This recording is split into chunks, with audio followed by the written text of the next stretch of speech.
Okay, this is time to start, and I'm sure more people will join to listen us. First of all, I would like to say hello to all people who are watching, who are listening us. And from now, I'm wishing Merry Christmas and Happy New Year to all of us. As you know, we have two speakers for this 13th ICOMOS UCH webinar. And to have an opening speech, I would like to give floor to Chris. Thanks, Hakan. I think you've made all the comments I was going to make. You know, Merry Christmas to everybody. I think that's the most important. Good health, just for Christmas, but also the New Year to you and your families. You know, Hakan and I think this is number 13. I think we only had 12 originally planned, and there's still one or two others yet to come.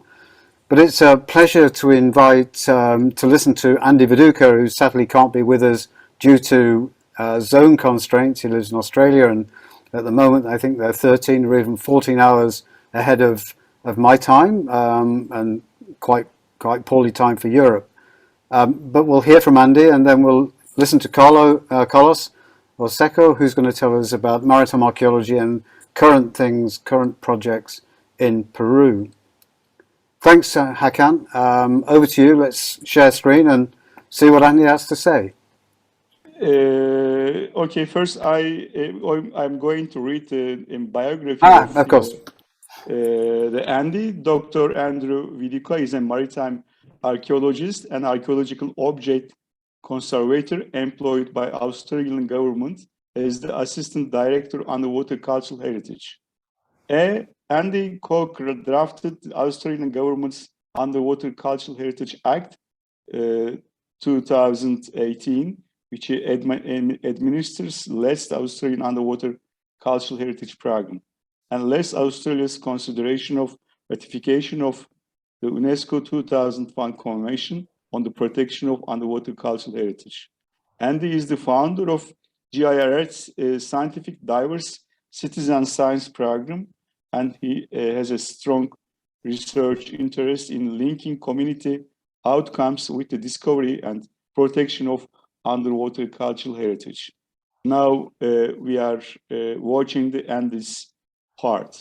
İrem, gösterebilirsin.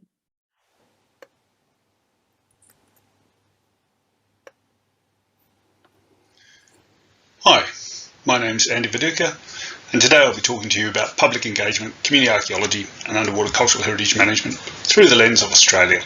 Before I start that, I'd just like to thank Chris Underwood for his introduction, and I'd also like to thank Hakan Onitz for actually organising this webinar series. Before I start today as well, I'd like to also recognise the traditional owners of the land that I'm presenting from, and that's the Ngunnawal people, and I'd like to recognise their elders past, present and emerging, and I'd also like to recognise any other traditional owners who are listening today through this broadcast. The talk today will go through just a few quick points. I'll give you a very limited background on the legislation, how shipwrecks and then other underwater cultural heritage have been managed in Australia. I'll then quite quickly look at the various public engagement methods that have been used around Australia and narrow down to a conversation around where are we today and what's happening. To give people context, like the rest of the world, post-World War II, divers were very active in the marine environment for the first time, and that initiated a lot of discovery of shipwrecks around the country. Some of the earlier shipwrecks discovered in Australia were old Dutch shipwrecks, pardon me, off the coast of Western Australia, and those wrecks themselves led to a frenzy of looting, effectively, which also then itself led to the first formal legislation in Australia being introduced and the creation of maritime archaeology and maritime archaeology programs in Australia. With that, in 1973, we had the first dedicated piece of legislation to protect maritime archaeology in Australia, which came out in 1973. But sadly, that legislation in itself was quickly challenged because of other legislation being introduced which made it jurisdictionally wrong. So quite quickly from the discovery of the first shipwreck in 1963 through to the introduction of national or Commonwealth legislation, we call it Australian Government Commonwealth legislation, the Historic Shipwrecks Act 1976 was introduced. This legislation built upon the donation of the 4 old Dutch shipwrecks that were found off the coast of Western Australia to the Australian Government by the Netherlands. It also built on basically a place management system by individual declaration rather than any other method at the start.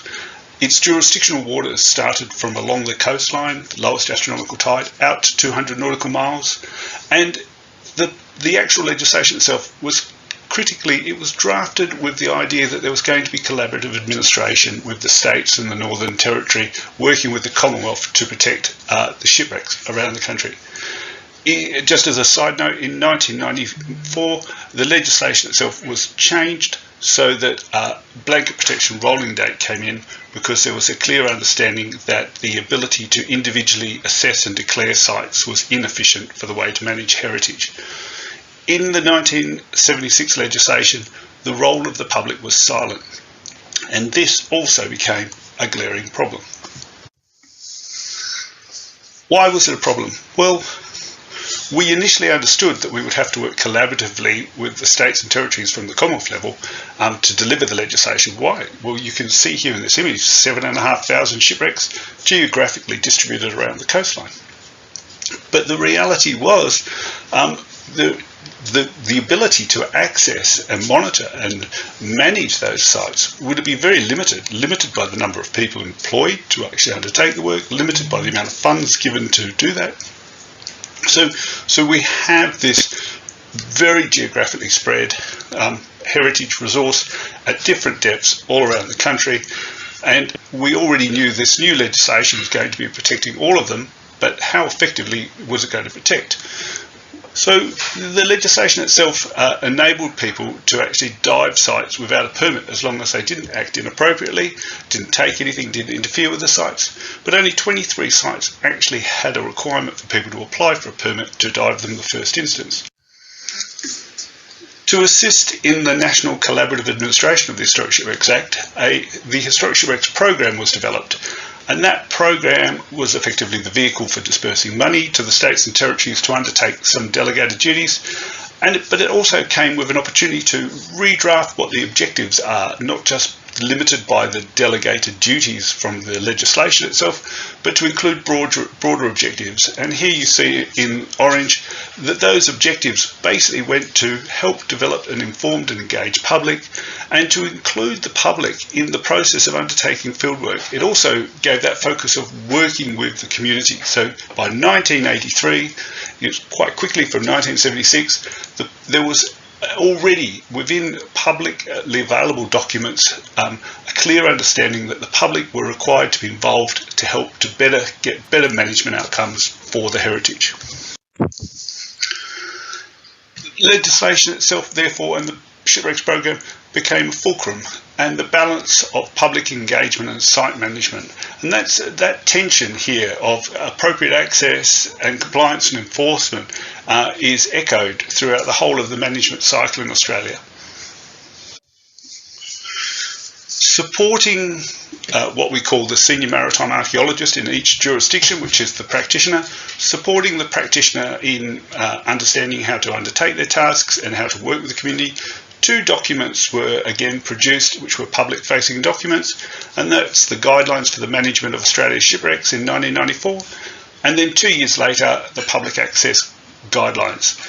Between these 2 documents, it effectively mapped out for the management agencies around Australia how they should approach engaging the public, how they should actually build what was called maritime archaeological associations, foster that relationship, and also gave guidance to the community itself about what they could expect and how they could participate in working with shipwrecks, what they could do. And in these early days, everything was on the table. You could actually go and undertake activities, including excavation. It is only more recently that we've actually put in place requirements for people who are going to undertake work to actually have to have their research plan, the ability to conserve the material, the ability to collect things. So management groups of volunteers today have pivoted towards more survey and discovery activities. But let's look at some of those groups. So within the long history of Australia's community engagement, support for avocational maritime archaeological associations was a key strategy to build that public support for management agencies, but also greater awareness in the community. All the other types of strategies, and I'm sure everyone out there has seen a whole plethora of these being done in different countries in slightly different ways, but they were also done here in Australia, and you're seeing rec trails being installed, displays and signage either installed near the site or on the site itself. You've got community-based interactive programs, online databases so the public can search and see information around the sites, and then of course other sort of more dedicated websites for particular sites or shipwreck trails. And we'll look at brochures, posters and that. Another facet in Australia's community engagement has been support in delivery of training and capacity building for the public. A key and overarching not-for-profit group is AIMA. AIMA is an avocational group. It effectively supports research in protection of heritage and research. AIMA's role in Australia is largely one of coordination of certain functions, and particularly direct functions that were given to it through the Historic Shipwrecks program. So because all the states and territories all had a requirement to do education and outreach from the rules, one of the things that we decided to do was actually narrow that down and actually give funding to one organisation who would then do it on a national basis. So rather than everyone trying to come up with small things, we actually gave the money to one group to do it. So AIMA's partially recompensed to conduct 3 exercises for the Historic Shipwrecks program. They run a national conference, they publish a peer-reviewed journal, they publish quarterly newsletters. AIMA also conducts training itself, and that training is through the AIMA NAS program. So Mark Staniforth and Viv Moran modified the NAS training course some years ago, and that was then made available, and so that Part 4 training course is delivered around Australia and New Zealand through that process. So from the 1994 management guidelines, each jurisdiction as it developed, it started to build its own local maritime archaeological association who they could foster people, get people involved, they could work with that group to actually undertake fieldwork activities. Graham Henderson said many years ago that without maritime archaeological associations, and or even the people who eventually joined and made maritime archaeological associations, without them, many of the major projects in Australia would never have started or finished. So the public's involvement was absolutely instrumental from the earliest points of Australia's history in doing fieldwork around the country. Of the maritime archaeological associations that were created, only 2 remained, MAWA and the MAAV. The Maritime Archaeological Association of Victoria is a very successful group. They've been around for a very long time. They're very active. They've discovered numerous sites. And they actually, in 1980, they discovered the City of Launceston site, which became a major excavation itself. They're still involved today in a whole range of things, and they work very, very closely with the state regulator, which is Heritage Victoria. Wonderful group of people, but an older demographic now, struggling to get new members, struggling to get young members. Big challenges. Similarly, the only other group that's surviving of those original cohort of maritime archaeological associations is MAWA, which is the West Australian version. MAWA has benefited from having a very active community again, being constantly engaged with the Western Australian Museum and staff. MAWA are involved in a number of projects facilitated by the museum, but also drive many of their own projects and agendas, and that's the 3D mapping project is a classic example, a survey of Swan River. So a very active community group who not only work closely with the museum, but actually work independently of the museum, but supply information again back to the regulator. Other examples of management-led community engagement activities are the standard things that one would imagine. We've had posters to try and promote people to come in. You've had guides which actually talk about an entire region, that actually talk about the shipwreck resource and what people could do. And then you have particular site-based information to help people actually know more about a specific site in a region. Accompanying that, there's other information that goes out there. This is the sort of information that encourages people when they're in the water or to get into the water so that they're a part of that engaged community. So in conjunction with AIMA, we've developed shipwreck photography competitions which have been run. In the case of the interpretive dive slate that you're seeing here, the actual site itself is the Booyah in the Northern Territory. And that's a hard slate that people can take down and help them to orientate around the site and understand the features of the site in real time. So they're great tools. Another example that's within this group is the mooring system that was installed around the Yongala. That itself was installed to assist the site's conservation because the site people were tying off on the site and that was pulling the site apart. By installing the moorings, it stopped that physical damage to the site from boats tying off on it.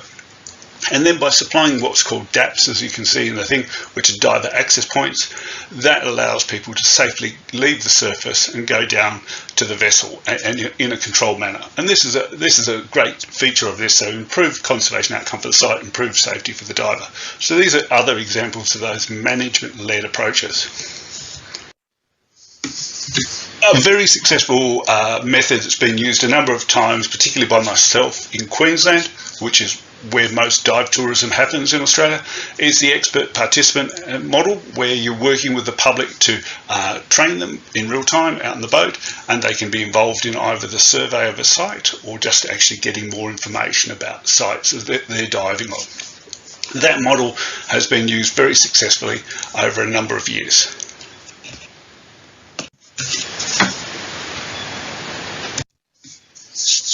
Another model that we can look at here is the Queensland Historic Shipwreck Survey.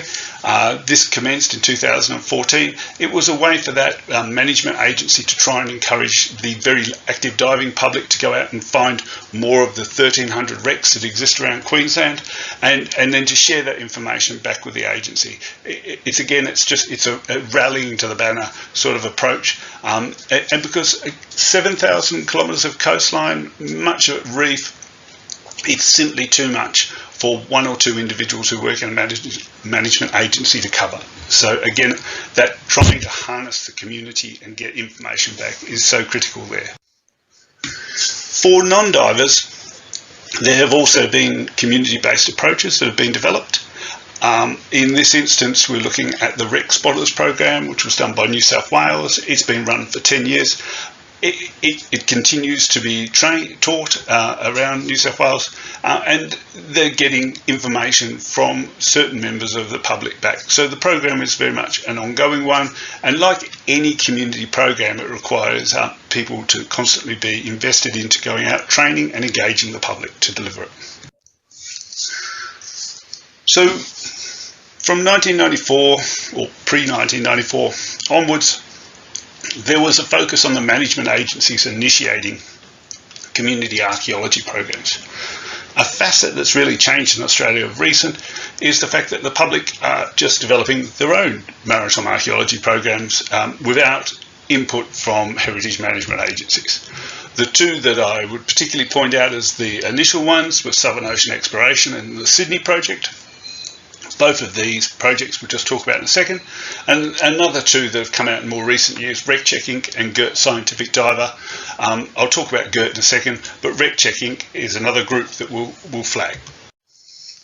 The Sydney Project itself, as you can see from the image, Sydney Project and Southern Ocean Exploration both are very technical diving focused. These are people who have got an enormous amount of skills, they're interested in wrecks in deeper waters, and they're happy to go and search for, discover, locate, dive on, document and share that data. And that's very much what these community groups have been doing. And in this top right corner, you can see the Sydney Project's list of sites that they've been involved in, which is absolutely fantastic and a huge asset to a management agency that cannot dive below 30 metres.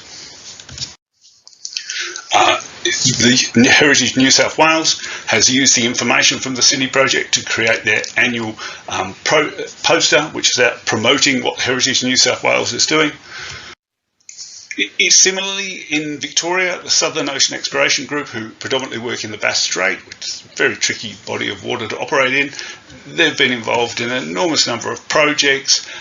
They've been an enormous boon to Heritage Victoria because of their engagement, active support for that heritage management agency.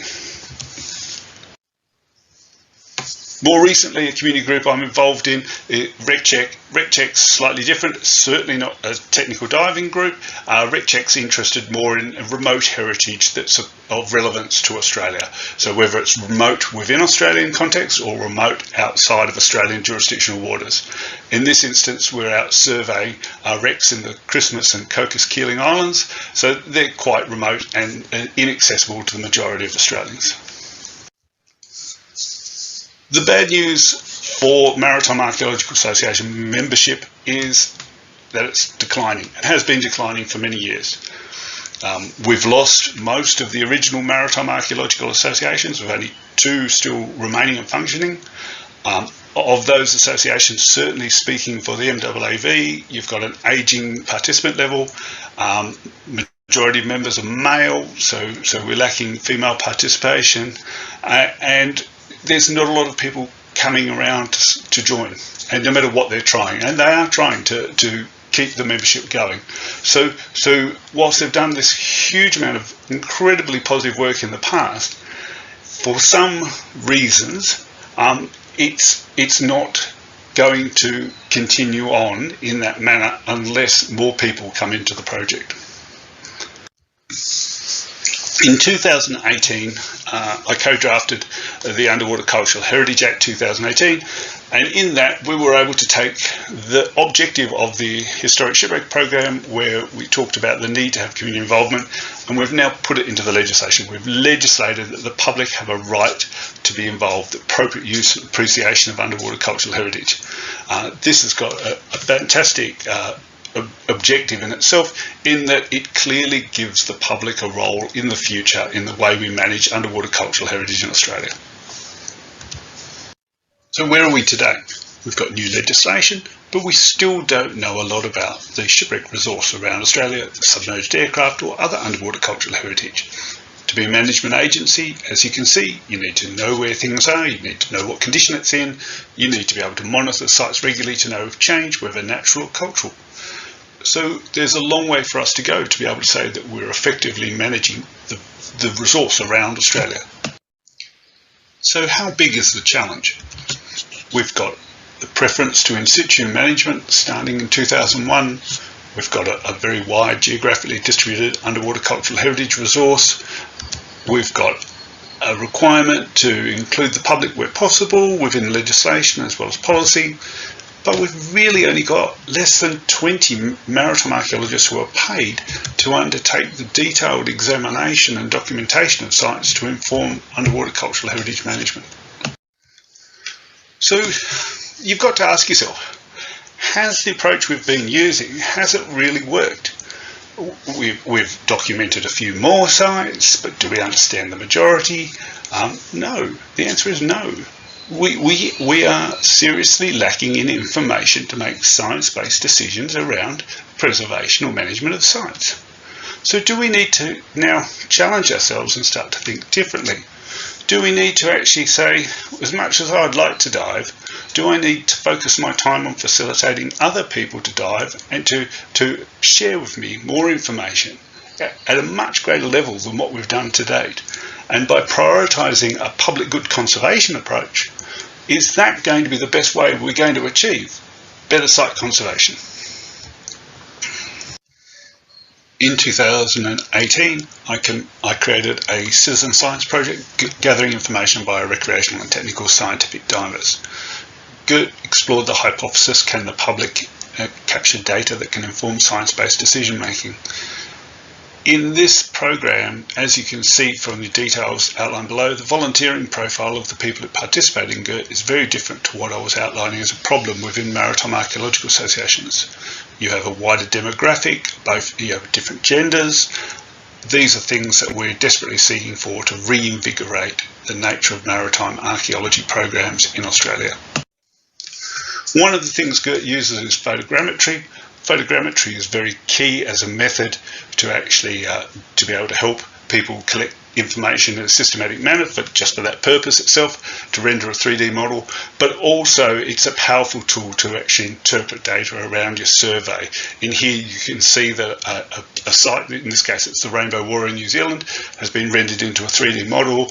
There are 10 condition points that have been documented around the site where people will look at each time they go and compare those images. And in this instance you can then load those condition points onto the 3D model, and that any member of the public can go back and look at the 2019 survey, and hopefully they'll be able to see the 2022 survey when it occurs.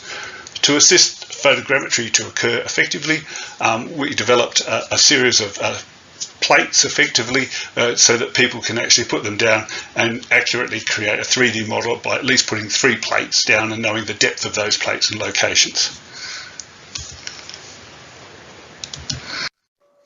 This slide shows the first photogrammetry captured by a GERT member. It shows that the technique itself can be taught and that people are able to then go and post-process that data and then load that data up into the Sketchfab website. Very successful outcome from Guy Williams. GERT members also could take their information, and as you can see here, the adopted rec page allows you to drill down to sites that have been adopted. You can click on the actual site and access the report at the bottom of that little pop-up banner, and then you are able to see all the qualitative and quantitative information as well as the photographs and other information that the member collected around the site survey. That's available in a different format through PDF. GERT also works on peer-based learning models and fosters and tries to foster tutors in the local state or territory to lead engagement with other people, to do training and to actually help people collect their data and or interpret the data they've collected. We've got some tutors in different places at the moment. One tutor here, John Nauman, he conducted the first GERT training session by a tutor, which was fantastic in South Australia, and that was held at the Flinders University lab where he taught more photogrammetry skills to other people with 14 participants. So a fantastic result. So GERT in itself is very much a different way to approach the engagement of the public. It still works on the principles of no impact monitoring. It borrows from Chris Underwood's idea of the adopted site, which came out through NAS. It's a method that allows for comparative analysis of a location to another location, so this is a very valuable tool. And it actually has a combination of both qualitative and quantitative data, which is underpinned by scaled photos, video, and hopefully photogrammetry if the conditions make it possible. So in summary today, I just quickly talked about the history of where maritime archaeology and public engagement came from and why it's embedded in both legislation and policy here in Australia. The reality is, though, that even with that, we've still got too big a resource, and we need to actually have more people engaged to be able to effectively understand what's happening within that resource. This challenge is even greater at a time of climate change, where change is occurring more quickly than we can imagine. So there is a real need for us to reinvigorate public archaeology and refocus ourselves into that public good conservation approach rather than actually what we have been doing in the past. The good news is that we have been able to demonstrate that members of the public can collect comparable data which can be interpreted to inform decision making in underwater cultural heritage management. So that's a very, very valuable tool for cultural heritage management. We also know that the members of the public are very capable of being able to participate. They have a huge bag of skills that they bring to participation within any group, and that probably the big challenge for the cultural heritage manager in Australia going forward is to take that amazingly diverse group with different skills and try to help them work collaboratively together, but also collaborating with the management agency so we can deliver better protection for underwater cultural heritage and better understanding of what's happening under the water. Thank you very much for listening today. Cheers. Yes, thanks a lot to Andy for this very nice presentation. Now, Chris is reading the biography of our second colleague. Thanks, Hakan. Yes, just to reiterate Andy's presentation, very interesting. Perhaps we can have a few questions and answers. I'm quite familiar with what Andy's been doing, so maybe we can have a quick Q&A at the end of Carlos's chat. I'm very, very happy to be able to introduce Carlos. I've known him for long before I actually came to live in South America, and I'm very pleased that he's still active and contributing in his home country. Carlos is an archaeologist and has a master's degree in maritime archaeology. And if I remember rightly, Carlos, that was gained in University College London or London University. His experience includes government work, private consultancy for cultural resource management, and research archaeology both on land and underwater. He is a founding member of the Peruvian Center for Maritime and Underwater Archaeology, abbreviated as CIPAMS, and since 2007 he's been involved in developing underwater archaeology in Peru as Director of Archaeological Projects, as well as organizer and teacher of underwater and maritime courses. Thanks, Carlos. Looking forward to your presentation. It's over to you. Thank you, Chris. Thank you, Hakan, for this invitation. Let me share my screen. I can't do it. Give me a second. Okay, it is. Okay.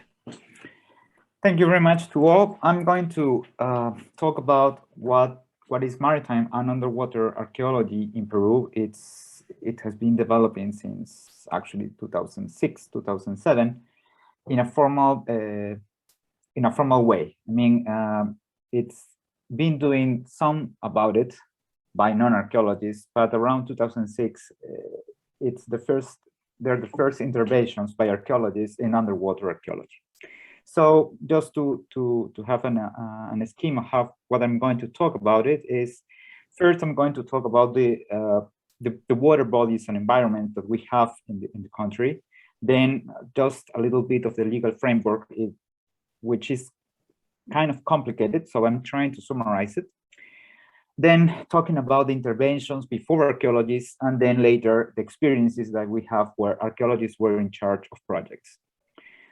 Some about the problems that we are facing, which are a lot like everybody else in the country, and of some opportunities that that have arisen regarding these problems. So about the water bodies, we have a long coast. I mean, we have around almost 2,500 kilometers of coast along the Pacific. It's really long. It's quite arid. It's mostly desert and the sea, with small strips of valleys. We also have about 22 large islands, but large enough. They are mostly, none of them have water. I mean, potable water or water which is not salt. So they are more related with the accumulation of the feces of birds, seabirds, that accumulate and form this natural fertilizer called guano. That's why during the 19th century, there was a lot of exploitation on these islands. And you can see the picture on the top right of these 19th century ships, vessels collecting this guano that's going to be traded in Europe mainly. We also have the rainforest rivers, huge ones like the Amazonas or other affluents like Marañón or Guayaga, that have their own experiences or their own traditions and the use of these kind of water bodies, mainly canoes. It's the best way to travel in this space. So rivers are the highways in the rainforest of Peru. And on the other hand, we have ultimately the high altitude lakes. The Andes, which is mainly the main body of land in Peru, it's filled with lakes, which they vary in a range between 3,000 to 5,000 meters above the sea level. Some of them have been increasing the water level, and therefore there are a lot of submerged sites on them.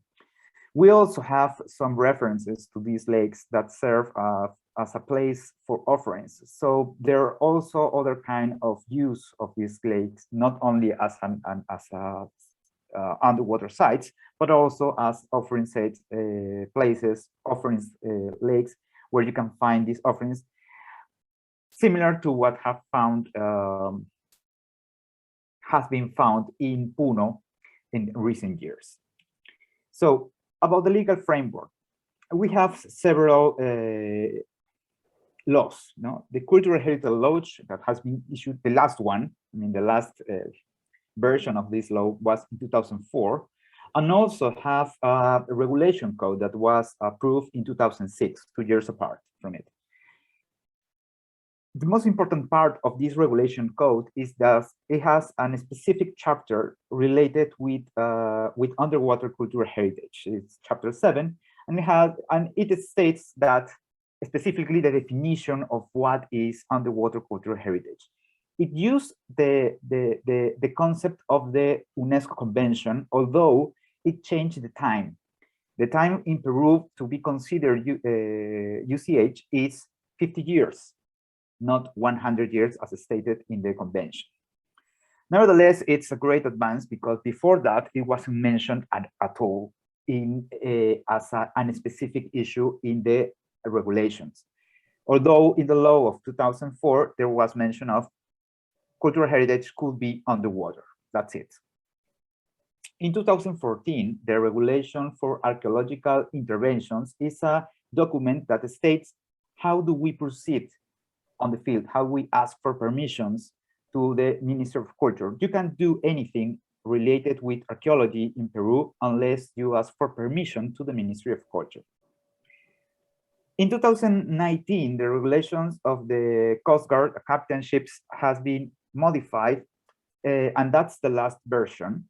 And it's related with two last documents issued in 2019 and 2020, which is the National Maritime Policy and the National Cultural Policy.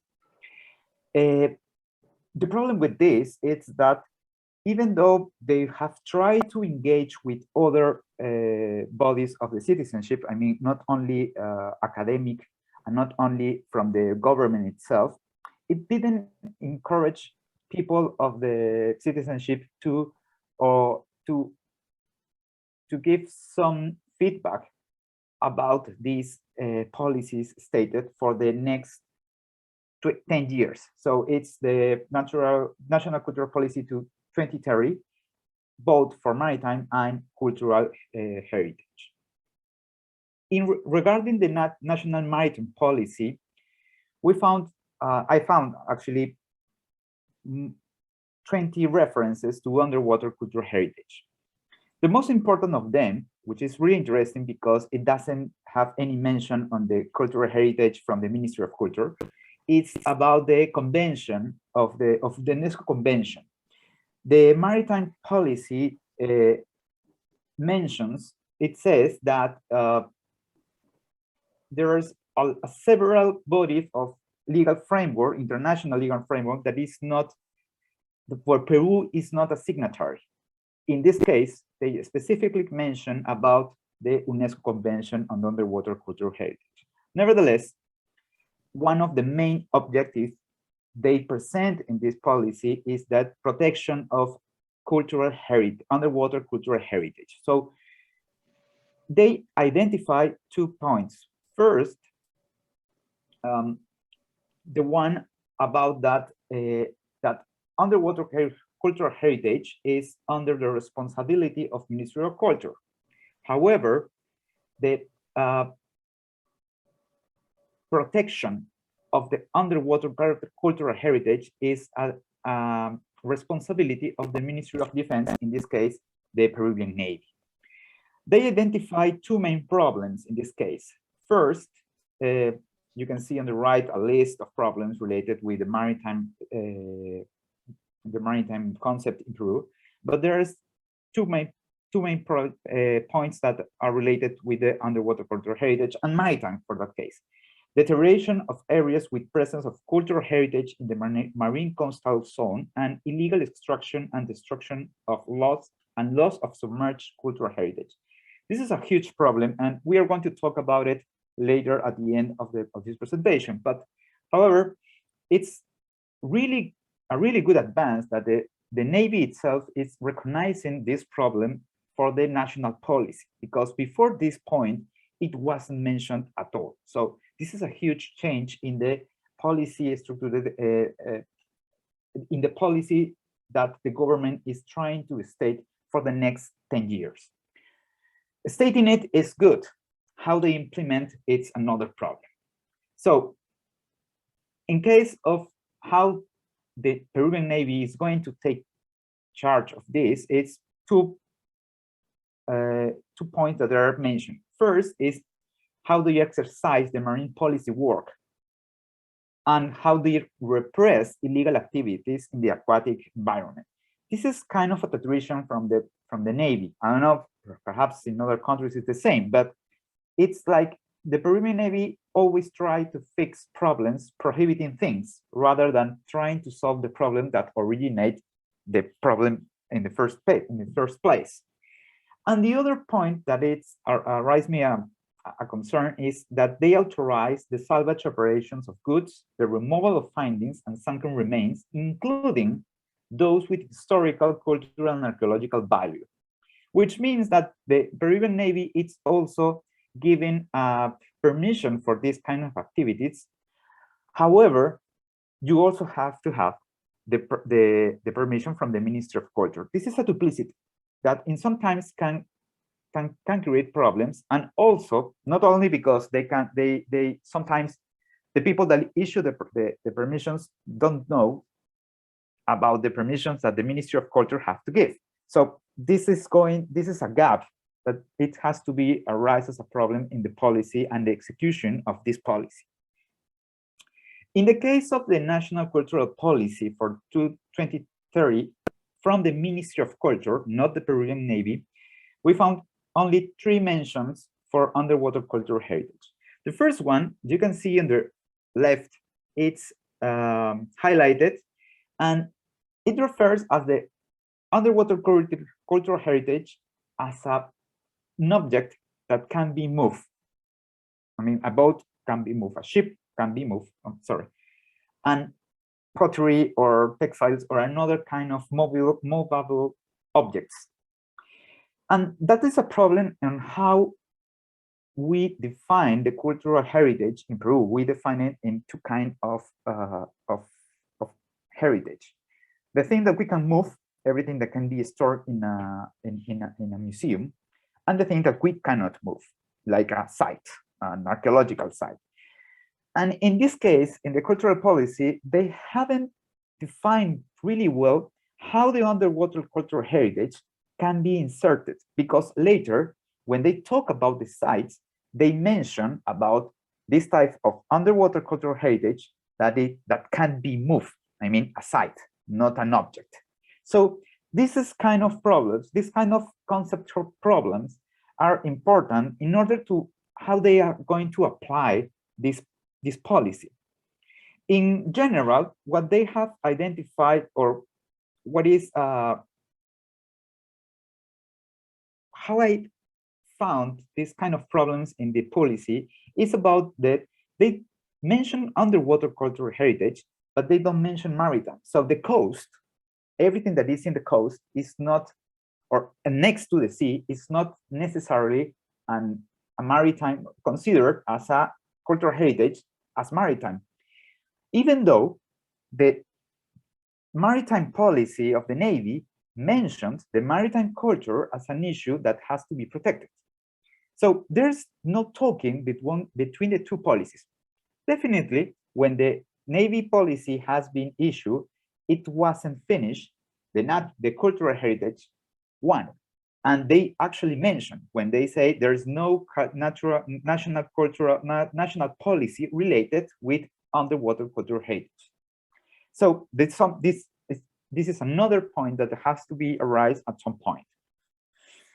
Well, what is the main achievements that the Ministry of Culture has point out for the 2030? It's the specific creation of regulation regarding underwater heritage management. Also, the creation of a cadastre or a database of identified underwater sites. The elaboration of specific guides and protocols for intervention on underwater culture. And also, they mention about the public outreach and the importance of UCH in regarding the protection of it. They also mention the definition. You can see even down here on the right bottom right, and you can see specifically about this 50 years or less that cannot be considered underwater cultural heritage. So it's really short time. In that case, if we go to a ship from the 1980s, the 1970s, it might be considered 1970s. It might be considered as an underwater cultural heritage. Specifically on how we use or apply the archaeology, this regulation of archaeological interventions, it has another kind of problems. I mean, it states a blanket protection, which is good. Specifically, everything can be in Peru considered cultural heritage regarding wherever it is, unless you establish that it's not a cultural heritage. So in that sense, the blanket protection is really good, and it stated everything since the Constitution up to this kind of regulations, which is states specifically how do you enact or execute an archaeological project.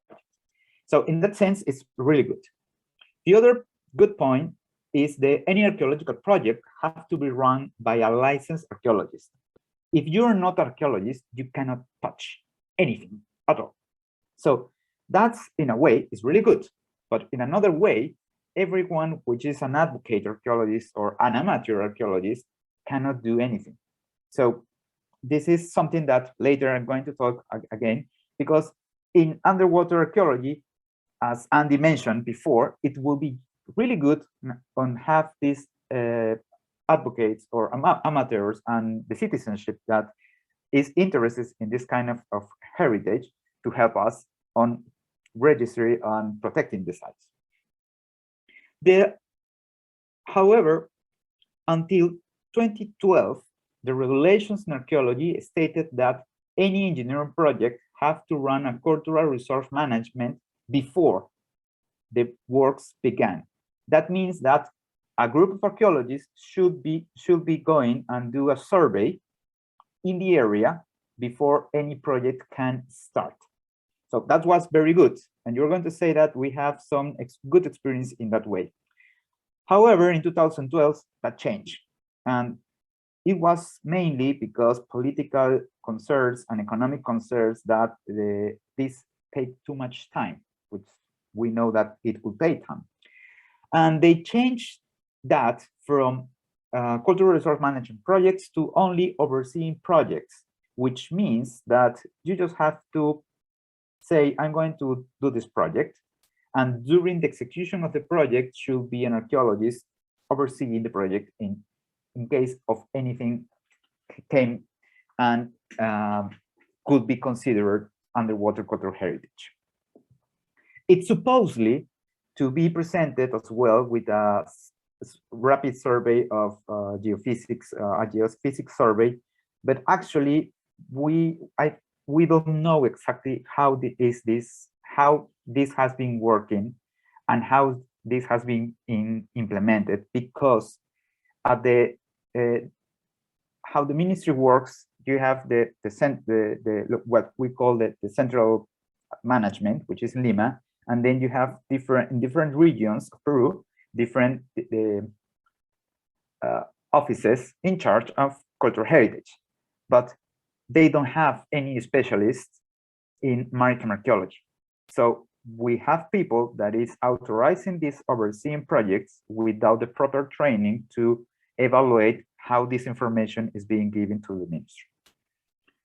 And this also, it's a problem because actually, if you present a project for underwater cultural heritage, you don't have to prove necessarily, I mean, it's not demanded, although it can be, it would be best, but it's not demanded, that you have training in underwater cultural heritage. So if any land archaeologist present a project for underwater cultural heritage, there's not necessarily a way from the ministry to say you can't do that. You don't have the training.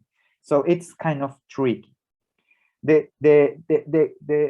reason that the ministry is not doing this is that this could segregate and discriminate other specialists.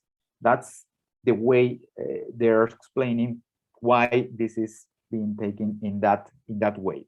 I'm not pretty sure that it's a good way to do it, but that's the way it is.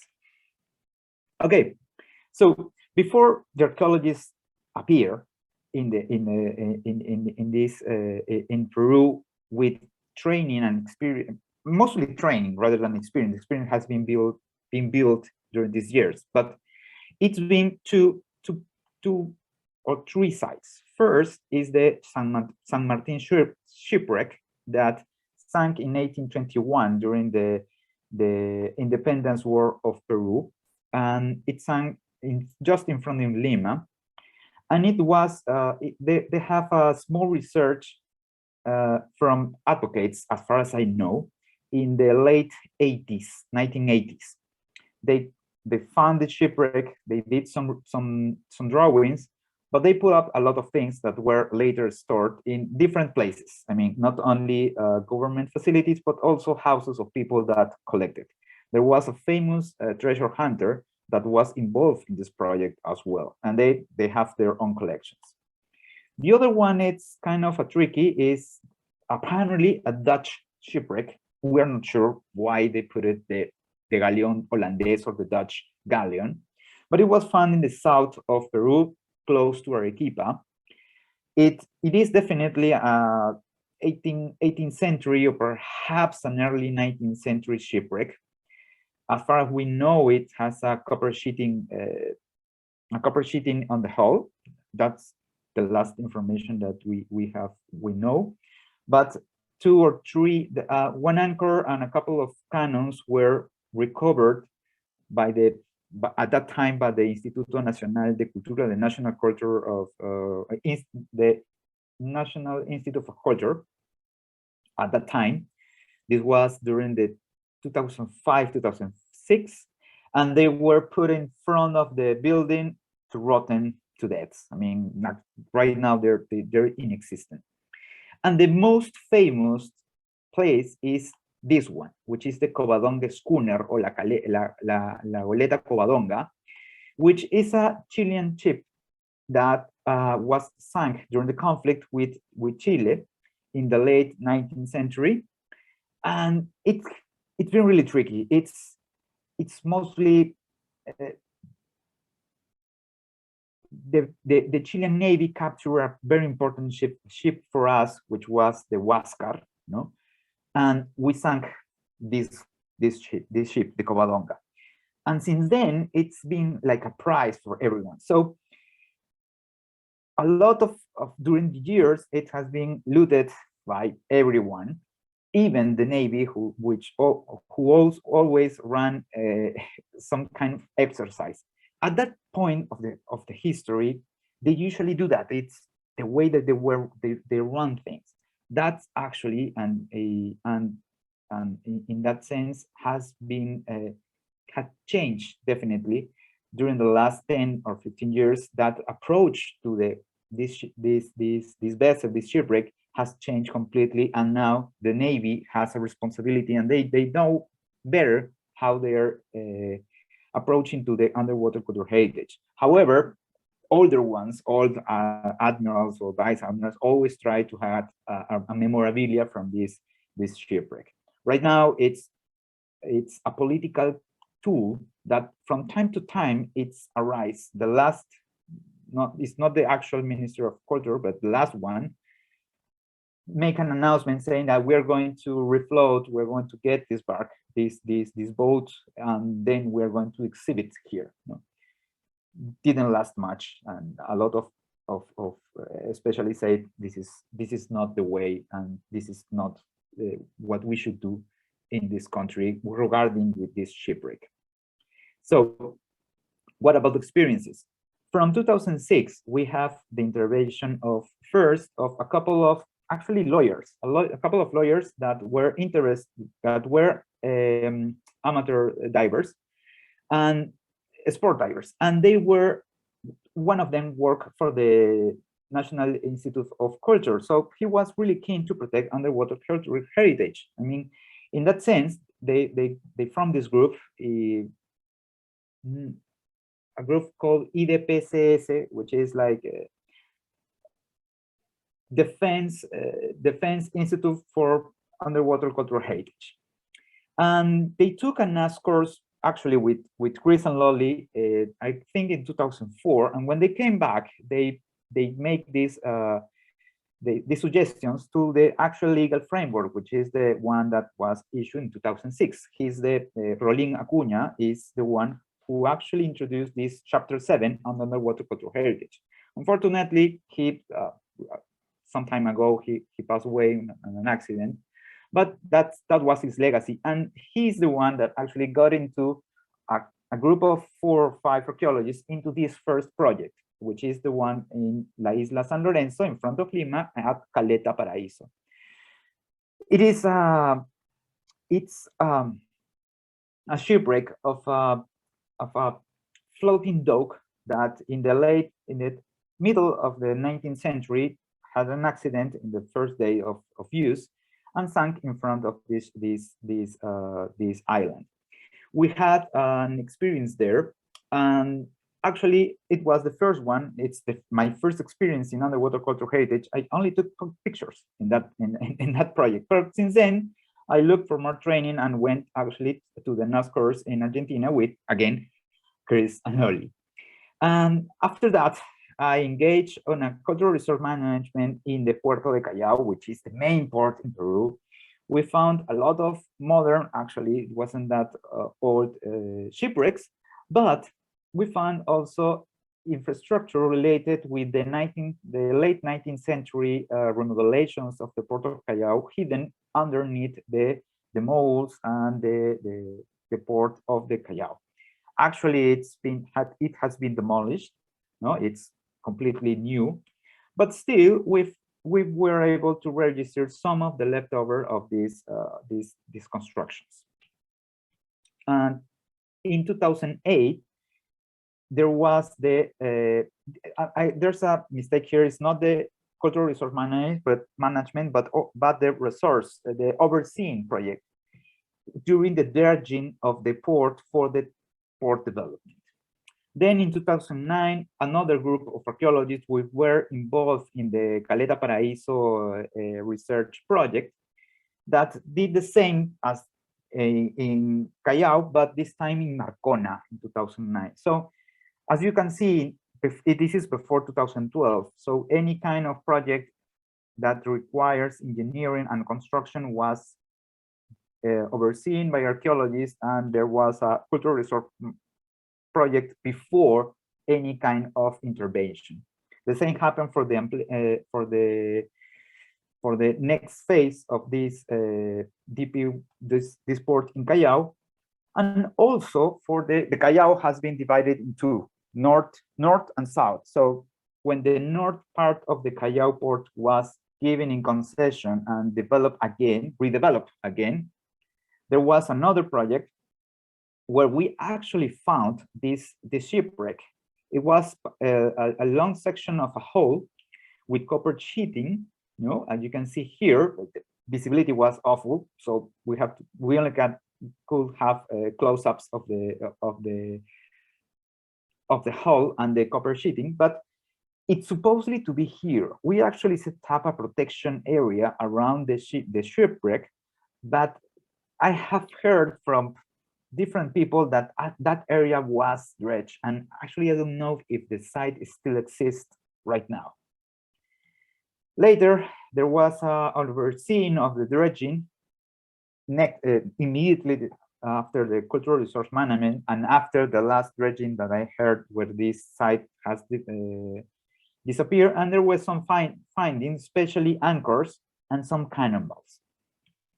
Later, the Ministry of Culture for a time had an archaeologist which was actually trained in underwater archaeology and make an advancement registering some places, some sites. This is the same sites that are actually mentioned by the National Cultural Policy. And one of them was in Isla Pachacamac, in front of the archaeological site of Pachacamac. This is in Lima. And they found these 19th century remainings related with the exploitation of this guano fertilizer that it has been in these islands. In 2014, in conjunction with the Navy, the Peruvian Navy, we ran an intertidal site, which was named the Baños de Barranco. This is a construction from the 19th century, and it was in use until the mid 20th century. This is the actual structure. It was everything was triggered. The research was triggered actually because the municipality of Barranco, where this place was located, announced that all the remainings like this were going to be removed from the beach, and then so people could be there. So we talked to the Navy and we set up this small project to record all these remainings piles of the structure, finally getting this plan, which is actually specifically the shape of the structure that you saw on the first picture. So in that sense, later it was removed all of this because they were an actual hazard for bathing people or for people who went to this place, and therefore actually it has to be removed for their protection. But still, fortunately, we have all the recording of this. The next year in 2015, there was another project. This time was in a high altitude lake. It was around 4,100 meters above sea level. It's called Laguna Sibinacocha. We found actually structures and architecture that was submerged, principally because there was built a dam, but also there was the rise of the water level because of the melting of the ice glaciers that are around. Conditions for this project were very complicated. It is high, it is cold. Every morning was it's snowy, as you can see.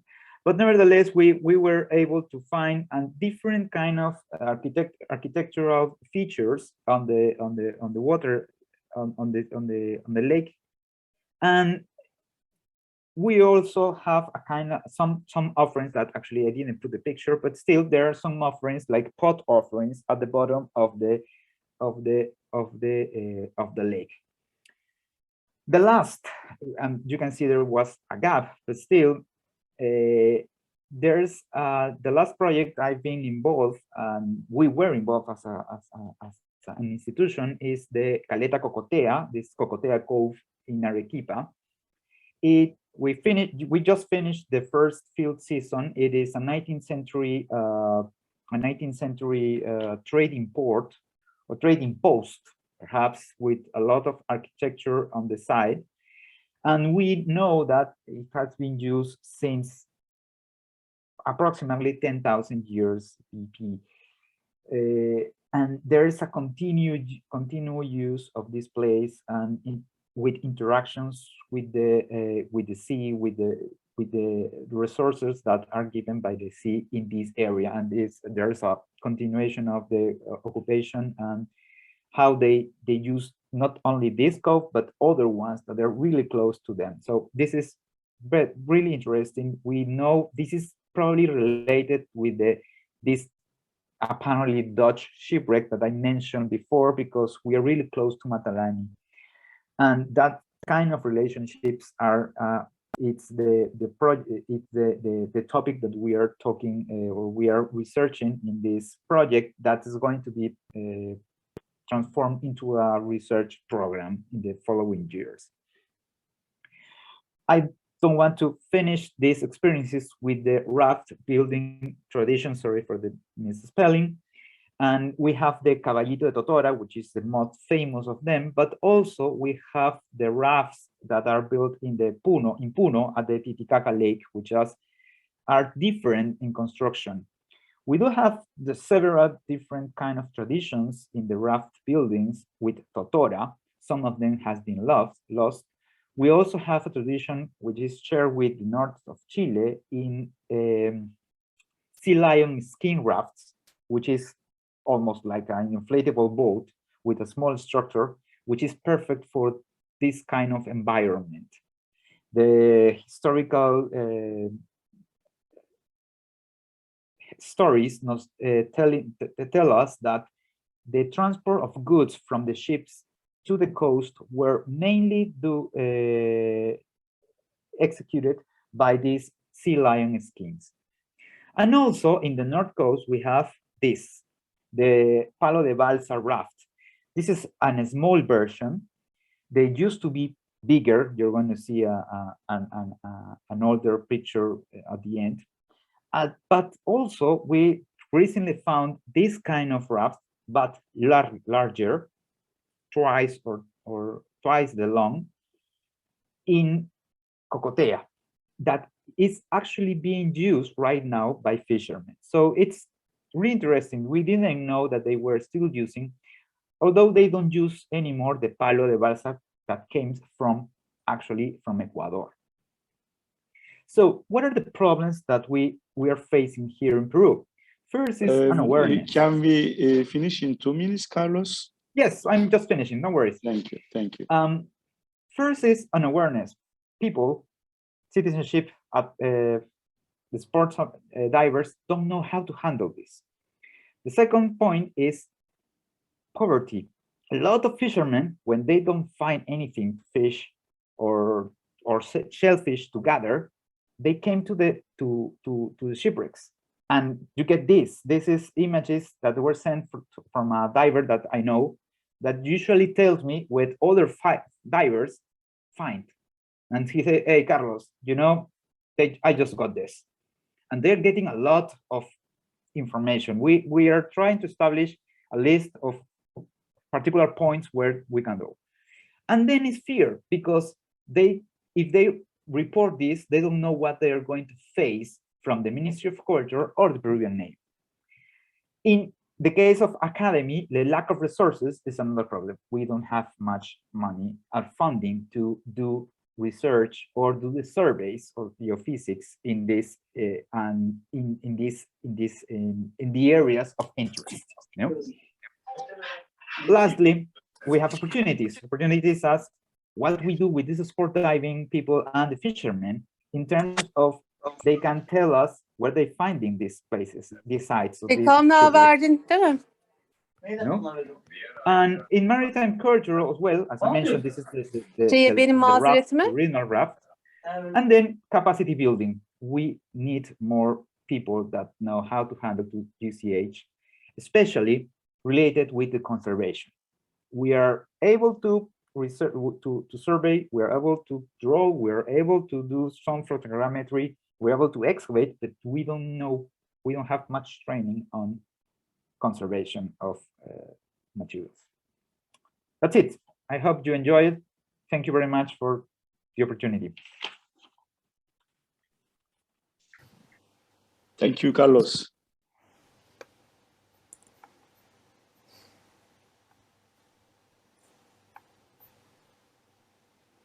Yes, Chris. Yes.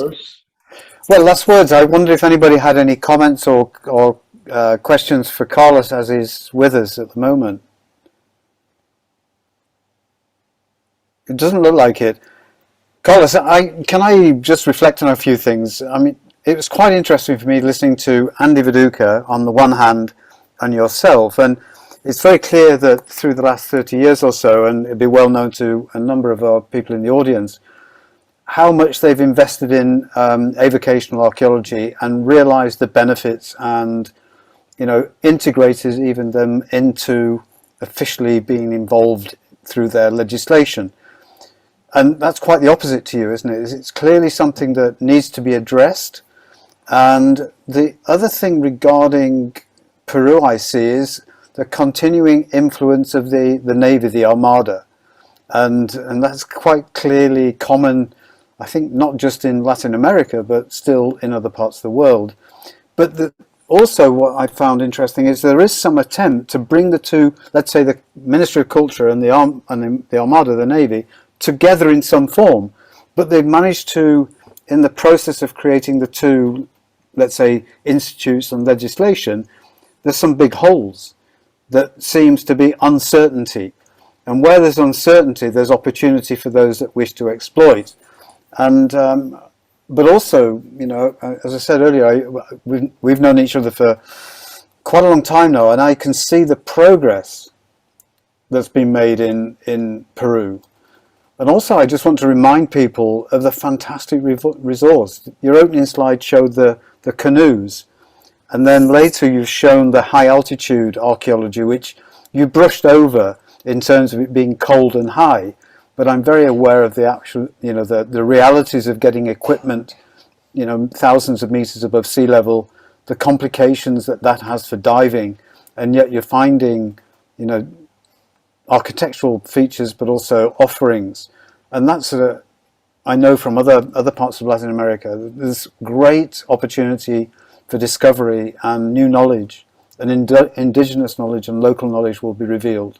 You know, and right the way through to the end, when you showed the reed boats and the balsa rafts, tremendous resource. You know, right the way from underwater, offshore, right the way to the high Andes, and the challenges to manage all of those, as you made very clear, was the necessity for more maritime archaeologists, and you know, taking Andy's points is that you need the public assistance, not just in terms of awareness of the value of all of these things, but participation in some form, because it's an impossible challenge otherwise.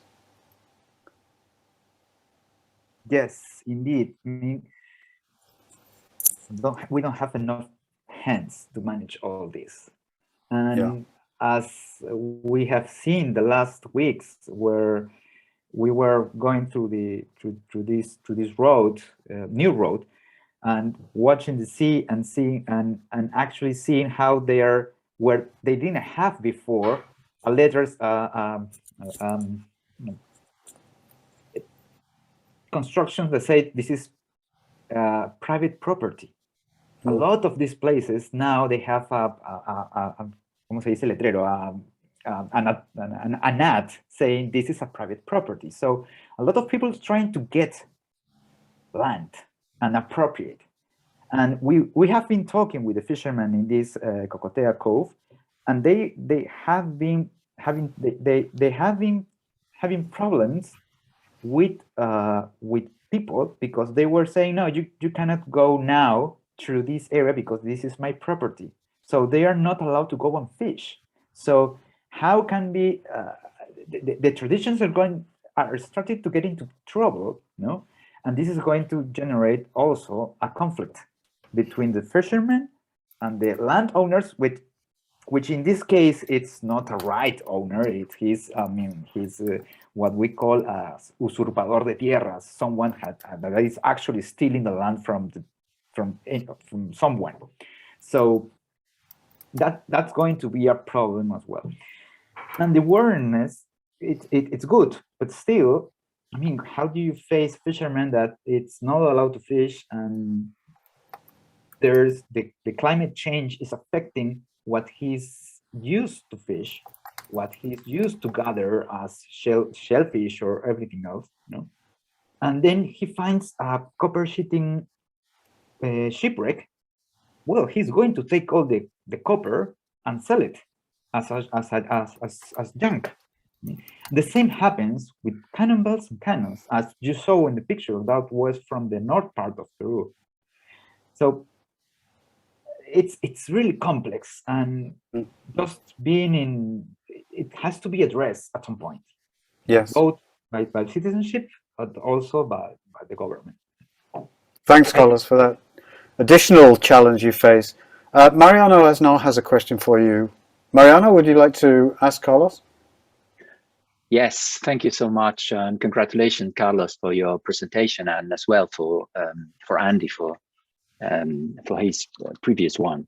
Sorry, I was Carlos. I have a quite tricky point on one of the questions you have addressed in your presentations, and this is due to a similar question I posed some weeks ago in a webinar I assisted.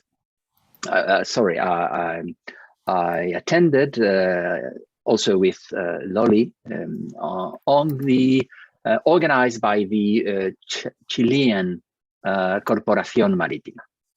And over that webinar, the question of the fate and legal status of the Cañonero Covadonga, I posed the question on what for Chilean authorities is the legal status of that wreck sunk in 1880 in Peruvian waters. And the same questions, let me pose it to you. What is the legal official legal position of the Peruvian government on the title and property on ownership or anything around the Covadonga? Sorry for being so. It's quite tricky question, actually. I mean, I will start with my opinion. Okay, my opinion will be that this one. It's a Chilean Navy vessel that was sunk by a Peruvian booby trap, and it was sunk. We never took the boat. There are at least 15 Chilean sailors still in the boat. So for me, it is a Chilean boat, which happens to be in Peruvian waters. There's a trick also here, because Chile, as Peru, have 2,000 miles sovereignty, because we say that, of the sea. Peruvian Navy will defend that as well, and that's why we haven't signed the CONVEMAR. Okay. Still, I believe, and that's my opinion. I stated on a Chilean interview they made for me. They told me some time ago, and I said this is a Chilean boat, which is really different to the other boat, which is the Huáscar, that was captured by the Chileans, and it happened that actually bombarded the Callao port under Chilean sailors. So it's not us. Okay. Now, what do the government say? This is, as far as I know, there's no an official position on the ownership of the shipwreck. Nobody has said anything. There are opinions from minister, admirals, a vice president once, and I think that Chris knows about this because the government approached to him some years ago, saying we want to get this boat out, and he stated a really nice question: is this is the boat that you want to refloat? This is the boat you want to get? So the official position of the government is that they actually don't have an official position yet. It changes in opinion of who is talking, mostly ex-former Navy officers, no? And sometimes a Ministry of Culture that doesn't know necessarily what he's talking about. But okay, most opinions in the academic area are saying this is a Chilean boat, leave it there. I will suggest a joint research, of course. Yeah. That's the way to do it.